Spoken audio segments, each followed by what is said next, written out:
Bago ako naging B-Mobile member, dati akong OFW. Caregiver ako sa Israel ng almost 8 years. Pero bago pa ako napunta ng Israel, pumunta rin ako sa ibang bansa, sa ibang lugar. So nagtrabaho ako sa Korea, nagtrabaho ako sa Saudi. So ang trabaho ko doon, syempre mag-alaga ng matanda. Sana nanay ko yung inaalagaan ko, kasama ko, pero ibang lahi o ibang tao. Nung mga panahon na meron akong inalagaan na matanda na nagkakalat siya ng dumi, naiihi siya sa panty niya, minsan pag pinapakain mo siya, pahirapan, yung mumurahin ka pa niya. Dahil akala niya pinipilit mo talaga siyang kumain. Pero syempre, bilang caregiver, kailangang ibigay mo sa kanya yon. So pagka minumura ko, ganon, naiiyak na lang ako kasi hindi mo naman siya pwedeng patulan. Caregiver ka nga eh. So, naiisip ko yung parents ko. Kasi dapat ako yung kasama nila sa bahay, pero matagal akong wala. Lagi akong nasa abroad. Nung mga time na yon, sabi ko sa sarili ko, pag umuwi ako ng Pilipinas, ayoko nang bumalik sa abroad. Kaya naghanap talaga ako ng opportunity na yung magi-stay na ako sa Pilipinas, yung hindi na ako aalis. Ayun, nakita ko nga si B-Mobile.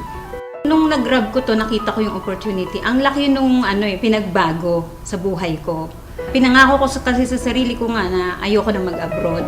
Yung gusto ko makasama ko ng family ko rito. Kasi syempre tumatanda na yung parents ko. Yun yung nag-push din sa akin para gawin ko si B-Mobile. Hindi kagaya nung nagtatrabaho ako as a caregiver, ginagawa ko lang yun kasi trabaho ko yun. So wala akong choice.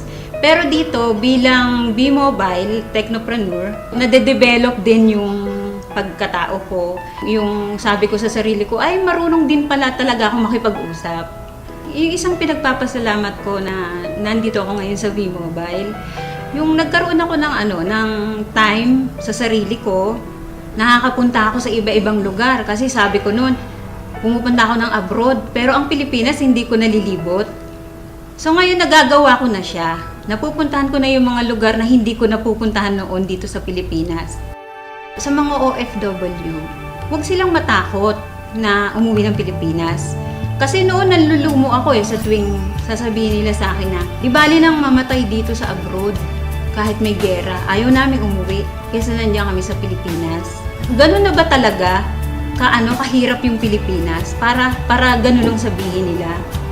Tapos yung kahit na malayo sila sa mga anak nila, sa pamilya nila, basta ang mindset nila, ang nasa isip nila, sa abroad lang nila mararanasan na magkaroon ng pera, na maibigay sa pamilya yung pangarap na gusto nila. Hindi ka palaging malakas. Hindi ka palaging may trabaho dyan. Darating ang panahon, uuwi ka rin ng Pilipinas. So ang sabi ko, kung gagawin nyo si B-Mobile, pag uwi nyo ng Pilipinas, meron na kayong ipon, meron na rin kayong gagawin. Sabi ng kuya ko sa akin, nung niyayaya ko siya, sabi niya sa akin, wag mo na nga akong isali sa ganyang kalokohan, sabi niya. Sabi ko, hindi naman kalokohan si B-Mobile, kasi negosyo nga yan eh. Pinapakita ko nga sa'yo na dito, maliit lang yung capital, tapos may malaking potential income, sabi ko sa kanya. So sabi niya sa akin, baka mamaya magpasali ka dyan ng mga tao, yun pala, scam yan. Sabi niya, di madadamay pa kami niyan. Pati ko niyayaya mo, madadamay din ako, sabi niya. So, syempre na-hurt ako kasi hindi ibang tao yung nagsabi sa akin eh. Kumbaga, kapatid ko siya eh. Anong time na yon, sabi ko sa kanya, sabi ko sa sarili ko, hindi ako titigil sa B-Mobile. Hindi ako titigil hanggat hindi ka naniniwala sa akin, hanggat hindi ka sumasali sa akin, at hanggat di ko napapatunayan sa'yo na totoo si B-Mobile. So good news, kasali na siya sa B-Mobile. Huwag kang titigil kung ano yung naumpisahan mo. Kasi gusto mo bang bumalik uli sa abroad? Gusto mo ba uling magtrabaho sa abroad? Bumalik sa dati. Yung lagi kong tinatandaan. Kasi nga 'di ba sabi ko sa'yo, natatakot ako na bumalik uli sa abroad. Sa mga OFW na kagaya ko, subukan ninyo na mag-invest sa WeMobile. Hindi naman habang panahon na nasa abroad kayo, darating ang time hindi nyo na rin kakayanin magtrabaho. Sana lang, huwag pagiging OFW ang ipamana ninyo sa anak ninyo. Ang ipamana nyo sa kanila yung makapag-aral sila at pagkatapos nun, magnegosyo sila.